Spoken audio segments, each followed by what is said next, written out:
If you can go, or you can go fishing, or you can just have a nice day on the beach. You're a looker now.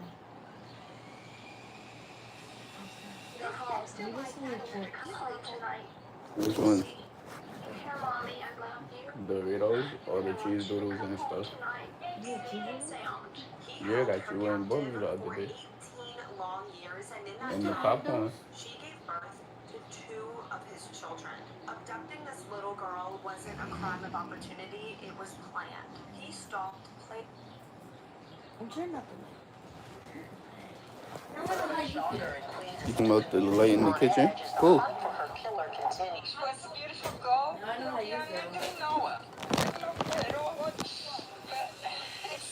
I want to get naked.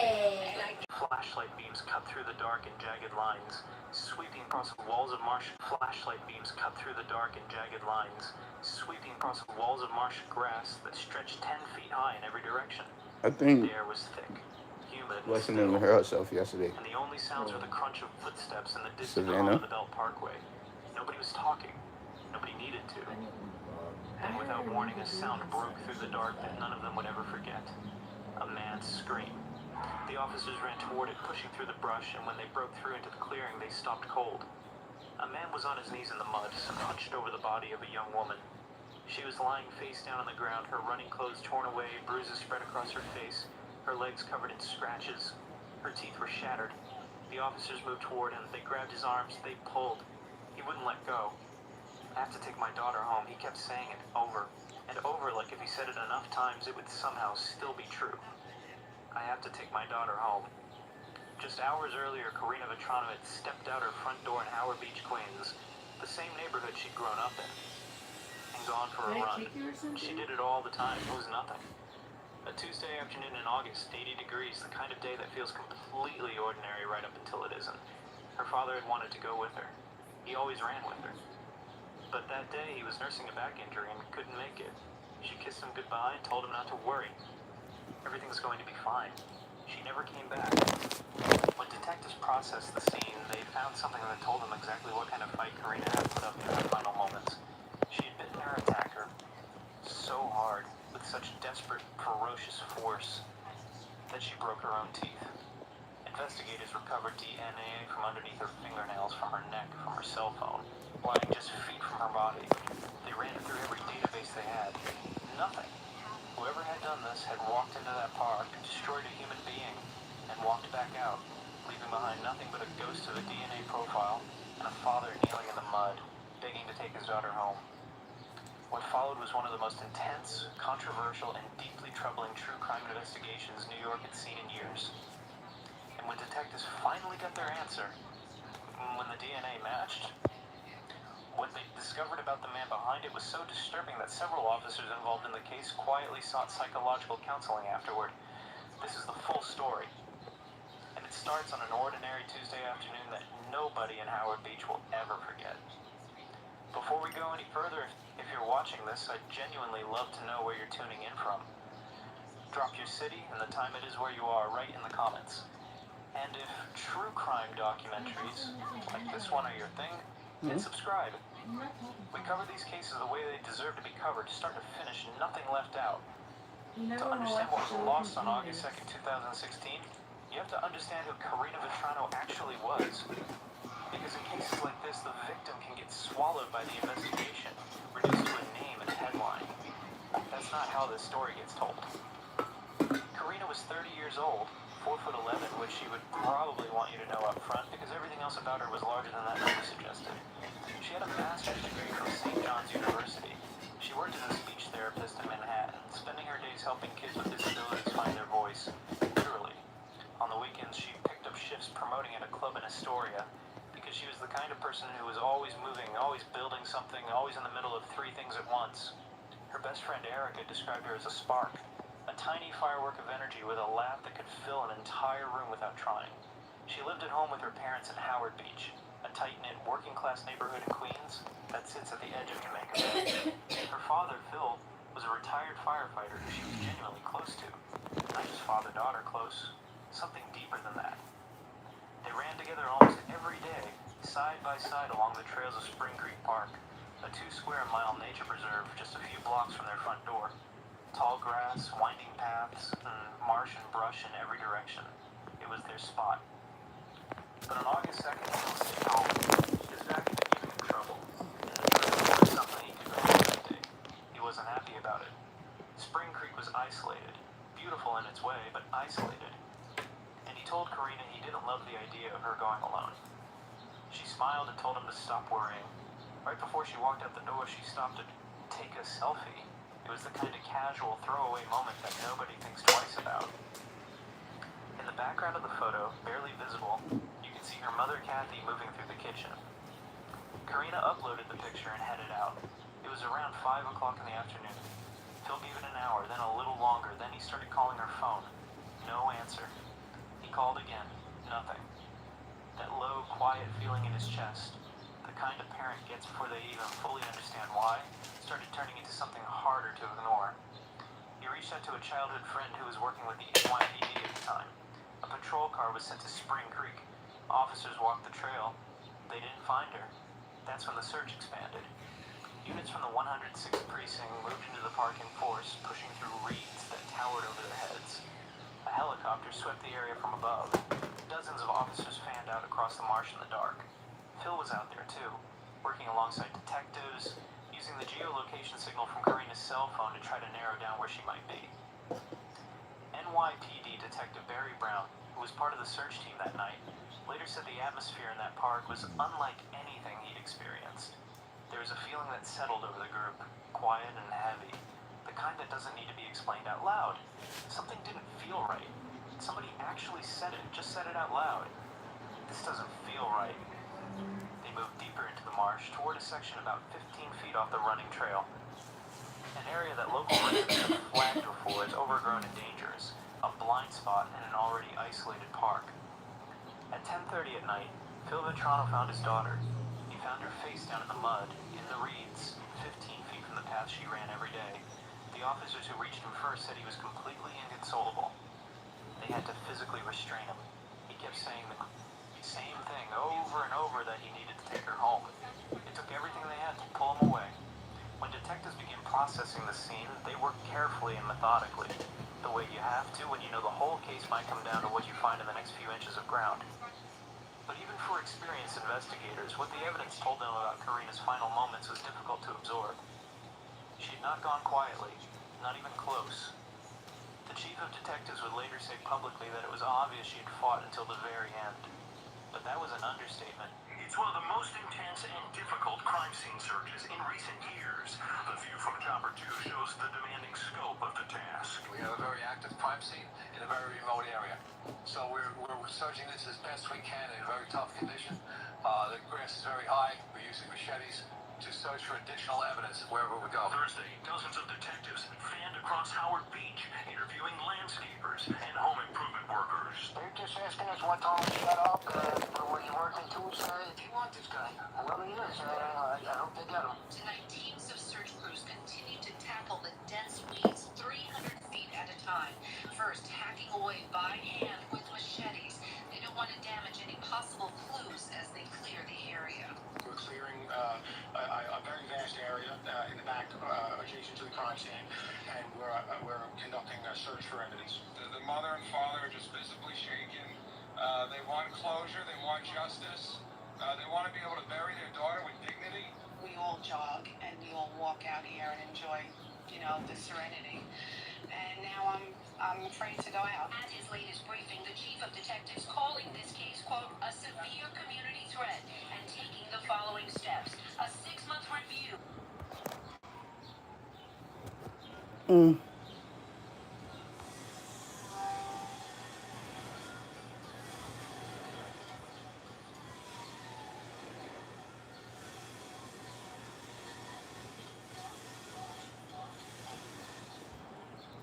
Just the possibility that the killer may not have been someone Karina Vetrano knew, well, it certainly leaves residents on edge. My concerns is that, if it's somebody that lives in the area, that he might do it again. The physical evidence painted a picture of someone who had refused.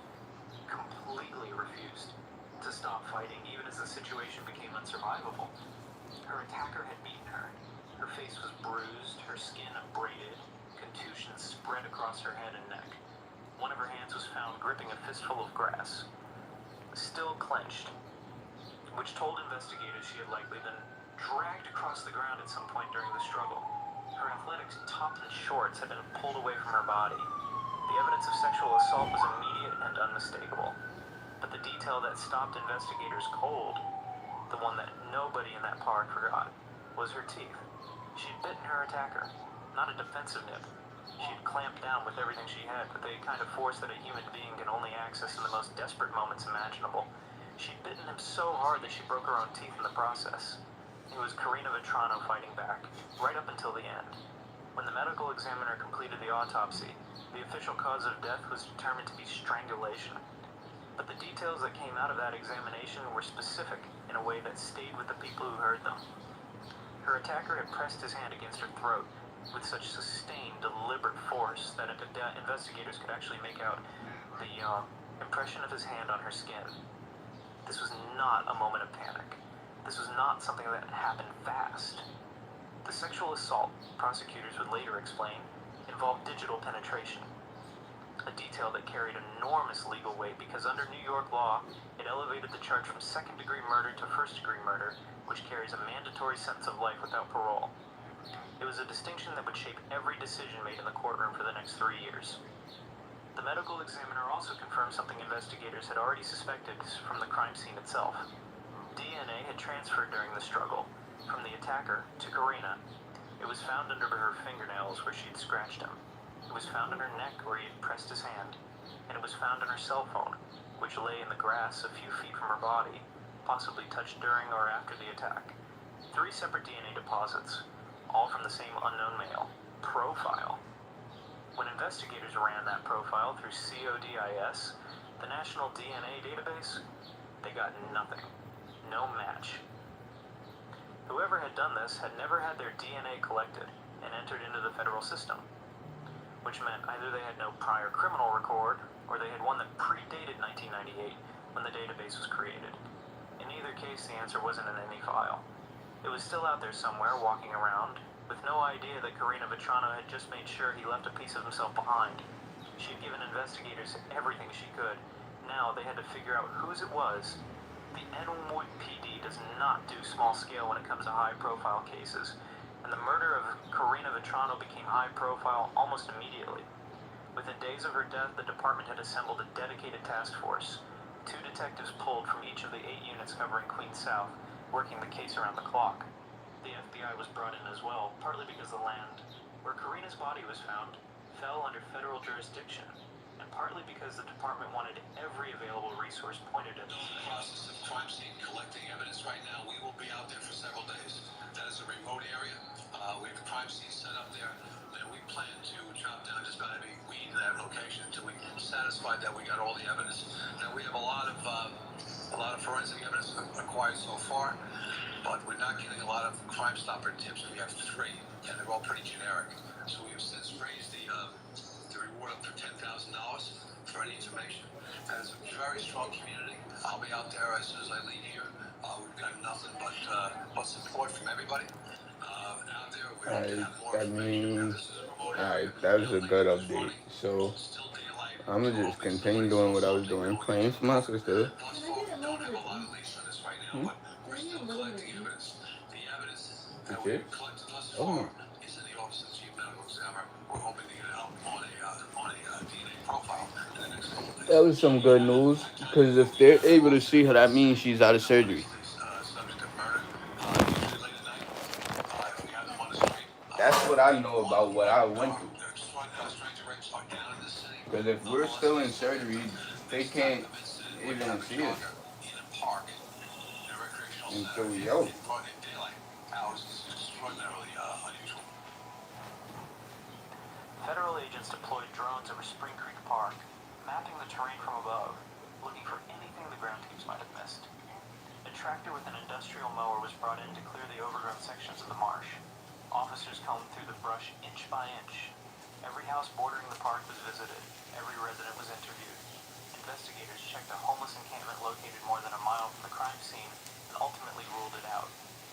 They tracked down registered sex offenders living in the surrounding area. They questioned people known to spend time inside the park itself.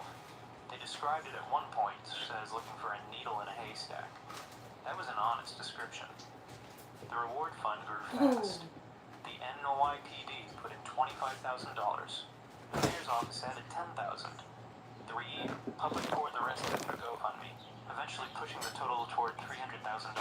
What we need for someone to say, hello, I know the guy. That's what we're looking for. If I wake up, there's nothing for me to do.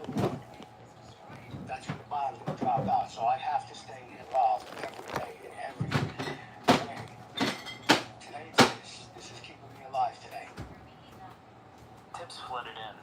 Every one of them was followed up on. None of them broke the case open. Then a few weeks after the murder, a Verizon technician came forward. He had been working inside Spring Creek Park on the afternoon of August 2nd, and he told detectives he had seen a man who struck him as out of place. The man was wearing a wool cap pulled low, unusual for a summer afternoon, and was moving through the area around the time investigators believed the attack had occurred. Based on that description, the NYPD released a composite sketch to the public on August 31st. At a press conference, Chief Boyce says one particular thing stands out. Did you notice the dark wall hat? Remember the day was August 2nd. Unusually red wall hat in the area. And now a laser shot focus on this bike path where unfortunately there are no cameras. And finding this man who police say is black, 5'10", between 35 and 45 years old, with a medium build. We have to speak to this person because it's the only reason. The sketch generated a lead almost immediately. A I former ain't gonna lie, that's why I don't like moving my stuff from up here and putting it somewhere else, because now I can't find the little piece that I be using to turn on my tablet. The man, identified in reports only as Kevin, refused to open the door. Officers waited outside the building until he eventually I should have just left all my shit up there and at my food, but no, I moved the books up there because I was gonna eat on the table. Detective Barry Brown later said that refusals immediately changed the energy in the room. So investigators did what they were legally allowed to do. You like hummus? They waited. When Kevin discarded a water bottle, officers recovered it and extracted DNA from it without his knowledge and consent, which is permissible under New York I don't law. know your other chips The results came back. No match. Which one? Kevin was eliminated. Investigators were back in No, you're not about to Square open all my chips at one time Task force anyways. kept working, but by the time fall turned to winter, 6 No, months I had don't passed care. without a publicly named I don't do suspect. that to my own stuff, so why would I allow you to Profile do sat it? in the system, So when unmatched. you say go ahead, is it a warning? Yeah, that was just to the His Doritos. family lived in a state of suspended grief. I didn't tell you you could open my cheese Because the doodles and my person popcorn. responsible was still unidentified. Meanwhile, the investigation hit another No, crossroads you can't argue with entirely. me. It's mine. In early August, detectives in New York had And been you're trying to contacted by make Massachusetts all my State chips and Police shit stale about a before I possible even get a connection chance to another eat any of case. them. A 27-year-old Google account manager named Vanessa Marcotte had gone for a run near her mother's house in Princeton, Massachusetts on August 7th, 5 days after Karina's murder. She never came back either. Her body was found in a wooded area about half a mile away. 2 young women, both runners, both killed in wooded areas within days of each other. The similarities were impossible to ignore. New York investigators said they could not confirm any connection between the 2 cases, but they made clear they were not dismissing the possibility either. Every lead, they said, would be pursued. Eventually, that lead went cold too. The cases, it turned out, were unrelated. Vanessa Marcotte's killer, Angelo Colin Ortiz, was arrested the following April based on DNA evidence, pleaded guilty to second-degree murder, and was sentenced in November 2022 to life in prison, not eligible for parole until 2067, when he will be 81 years old. But in the fall of 2016, none of that was known yet, and the man who killed Karina Vetrano was still out there. Phil Vetrano refused to accept that the investigation had stalled.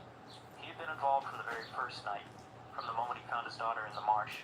You ready And he was not stepping back now. No, that shit When is investigators nasty. insisted the DNA profile hadn't matched anyone in the national database, It Phil is started asking nasty. about a different method entirely. Familial DNA searching. It's good for you and your It doesn't look for an others. exact match, but instead looks for partial matches that might indicate a biological relative of the suspect is already in the system. If you can find a cousin, a sibling, or parent, he told investigators, you could trace your way to the killer. At the time, familial DNA searching was only authorized in 9 states. New York was not one of them. So Phil started a petition to change that. He pushed publicly, he pushed loudly. And in June 2017, the New York State Commission on Forensic Science voted to authorize the... Guess what? When I was like 13, 14. That's something serious that could My stepfather took me. Yeah. 14-year-old girl. My mother. This is the first Maybe it time was I've the seen a other way around. 14-year-old I kid don't know. sitting in this room with me today. Did y'all know he had already been in period car? He told people it wasn't working, but it was. Right hung up on the rear view mirror.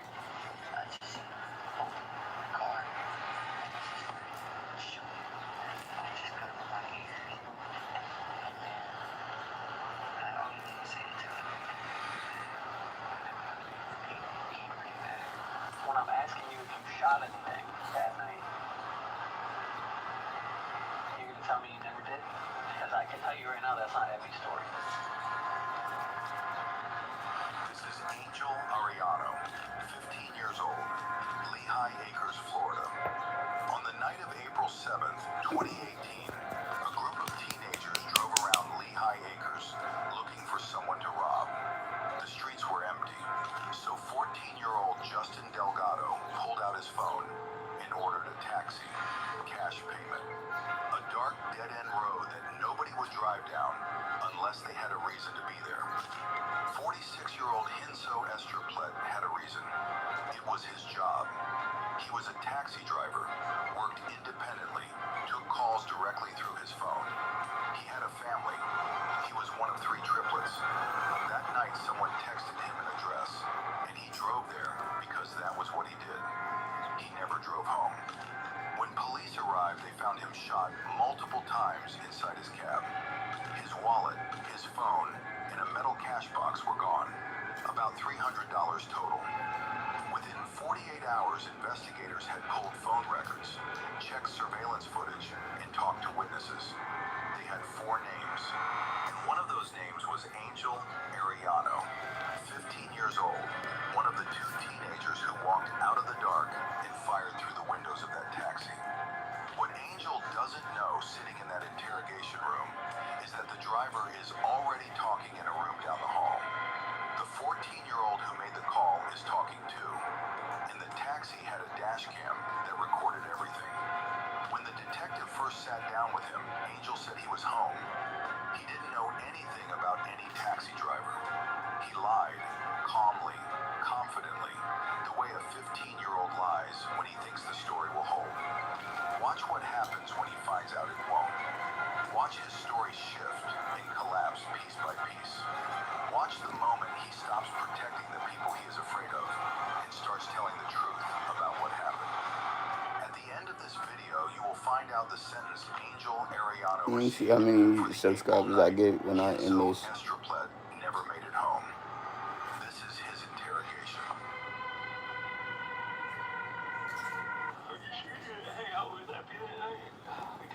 See if I can try to get 200 subscribers before the end of July. So that you were with him Friday night, Friday night, early Saturday. that people were moving, and after they moved, you came out and hung out with him. That Michael was around. You ever have me help them? That was, And then they dropped him off? yeah, that was like this. Yesterday. That was Saturday. Today's Monday. Well, they couldn't get a hold of him all day. I couldn't get hold of him either. I was even texting him, because that's his brother. I was like, where's this guy? But Michael, right? That's like his brother Michael. He said that when he dropped Abby off at the address, or whatever, you know where that's at, right? He said that you were hanging. It was last night. Yeah, he said that you were there as well when he dropped him off. Yeah, I was there last night. What about the night? What about Friday? We did not meet. You didn't see him at all Friday? I didn't see Michael on Friday. What about Abby? Because that's not what Michael told us. I seen that. He said the day after that. Like Saturday? What time Saturday did you see him? 3 or like 2:30. No, he texted me at that time. I didn't What get to see PM him. or AM?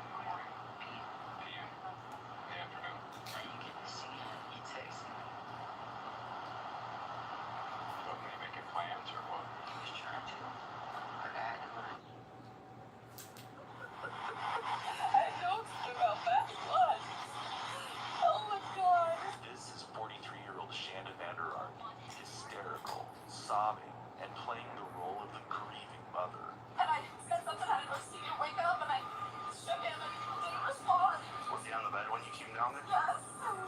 She claimed her 15-year-old son, Timothy Ferguson, had simply fallen from his bunk bed.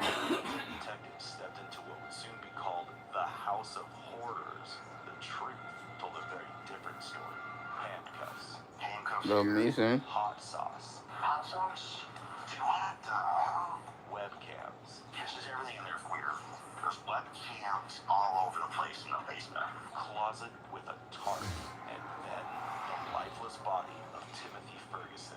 That's right here. He's 50 pounds. His condition eerily mirrored that of another victim, 3-year-old Dakota Collins, but only this time, the orchestrator of such atrocities was his own mother. Evidence was everywhere, and just when it seemed it couldn't get worse, Shanna's eldest son came forward and revealed the sickening truth about what really happened inside that house. She actually handcuffed her brother. Pour hot sauce in his mouth. She actually poured hot sauce on his feet. Your mother asked you to do those things because she cares so much. She puts you in that spot. Before the truth about Shanna and her art unraveled in the interrogation room, all anyone saw was a grieving mother.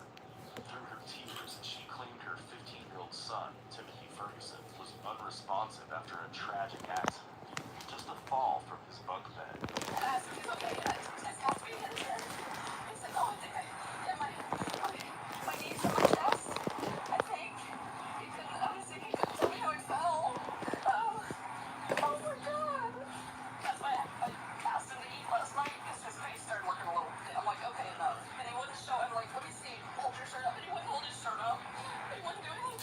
But beneath the surface of her performance was a reality far more disturbing. One that officers would uncover as they stepped deeper into the home. An overwhelming sense of dread settled in when, in the basement, they discovered Timothy's frail, malnourished body. Lifeless and broken, his condition was a heartbreaking reflection of the cause of torment and neglect. What had gone so horribly wrong? The truth surfaced sooner than expected when investigators sat down with Shanna's eldest son, Paul. His interrogation will shed light on the depth of this monstrosity. What he's about to say is graphic and can be overwhelming for some. Viewer discretion is advised. You came down here, Officer 7, this is that time. Yes, I kind of all transpired. I don't know how I ended up here. I was like, I know that my mother I think down here, okay, or something.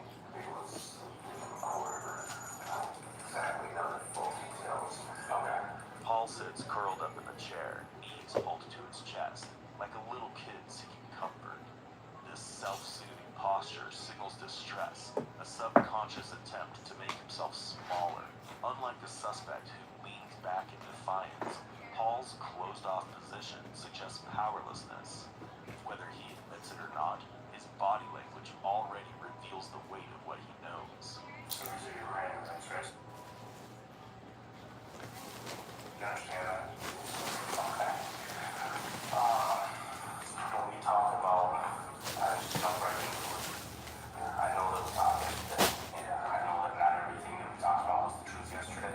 That's okay. You don't have to feel bad. You don't have to feel guilty about not telling the truth to me, okay? I want you to just focus on yourself right now. Think about what's best for you. And I'm not trying to get to the truth of what really happened, because he deserves that. I mean, there's clearly a lot of messages about stuff that you guys are doing with him, about what he's eating, about restricting his food. How does that all work? And what was he allowed to eat? We stopped the food restrictions recently because we had noticed since then we wanted to get that back on. We didn't want any resistance. We never wanted him to be ignorant or cover that. So you stopped the food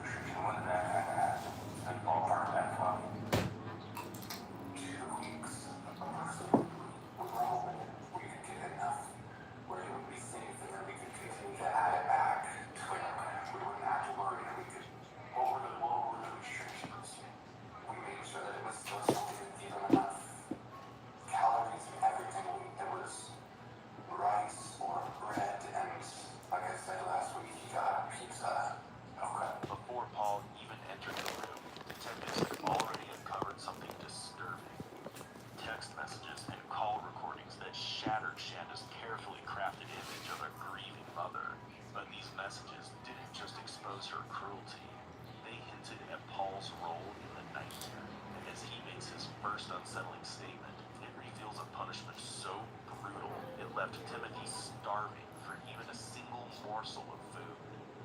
What would we need this for? We can first like sneaking food over and over and over. We've tried everything. We were nice. We tried different consequences, but he just could never listen.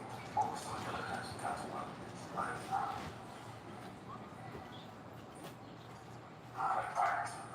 like how we talking like we didn't take away his devices.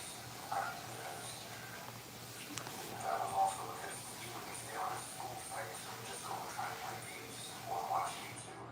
Okay. But he was the thing is he should have held back so much that he passed all his final exams. So I think with my stepmother was amazing. Yeah, but I believe it was my fault was doing. Okay. This isn't the first time Paul shifts the blame onto his father, and it certainly won't be the last. To fully understand the family dynamic, take a step back and examine the history that led to this tragic moment. Timothy and Paul Ferguson's biological fathers, Eric Ferguson. After Eric and Shanda Van Der Ark's divorce, the boys were thrust into a turbulent environment, exacerbated by their struggle with autism spectrum disorder. Both children required specialized care, and Shanda's ability to provide that care proved to be deeply flawed. Thank you. Multiple reports to Child Protective Services eventually led to Eric gaining custody of Did you Timothy turn and the Paul kitchen light between back on? 2009 No, and you just turned it 2012. back on. But despite the temporary relief, the boys were returned to Shanda's care, a decision that would set the stage for Timothy's rapid decline.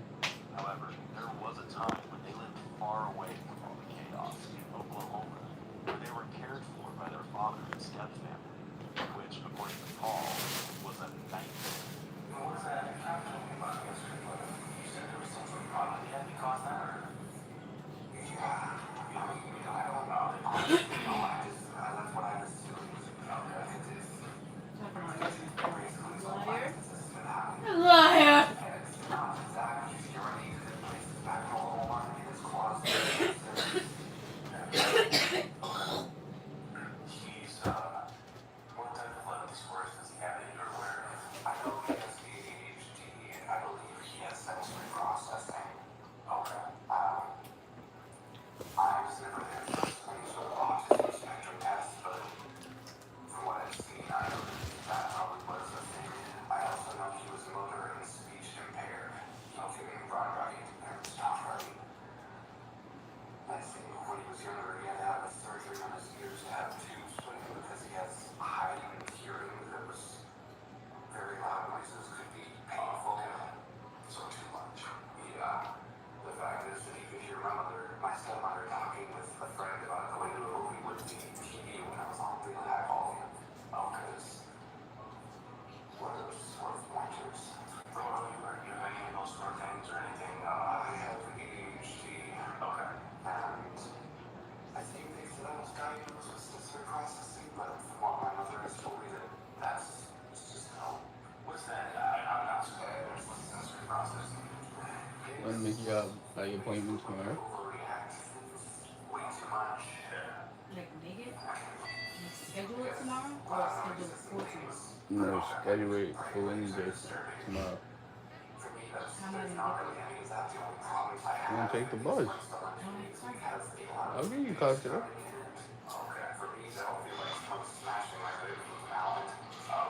Dude, I don't pay for the buses, but I know you do.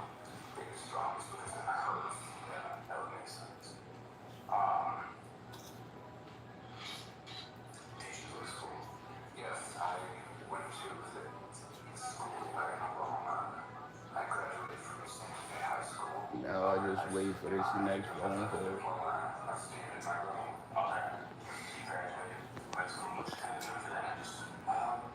I think She got a surgery. keep me out after like I think maybe 2 years ago or so.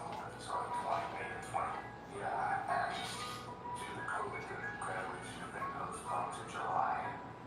And Oh, I'll be eating shit right now. my mom's number at that point, there was people talking to her and telling her how all of this had happened. Yeah. And I also asked her the things that my dad told me the whole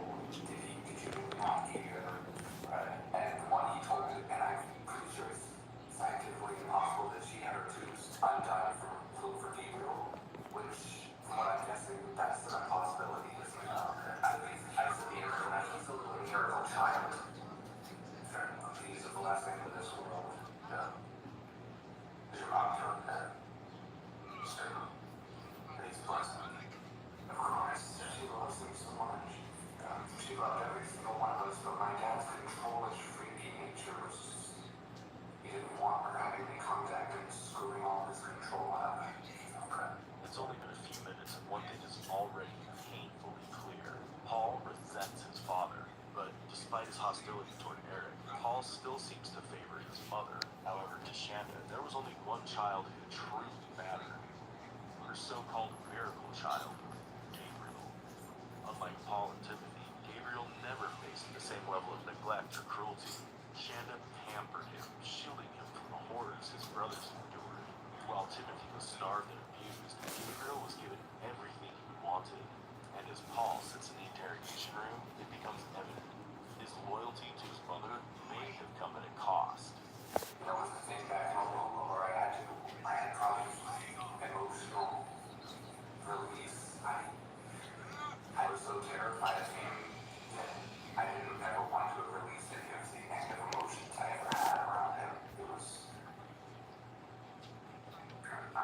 There were times where I wanted to say no, but I was so terrified that I just couldn't. Here, I can release my anger. And I do it in the right ways. I never do it any way that I'm not supposed to. Paul claims he used to take his anger out in all the right ways, but we're about to find out exactly what those right ways were, and it's far from what anyone would expect. And if I unintentionally call an attitude with my mouth, I realize it and I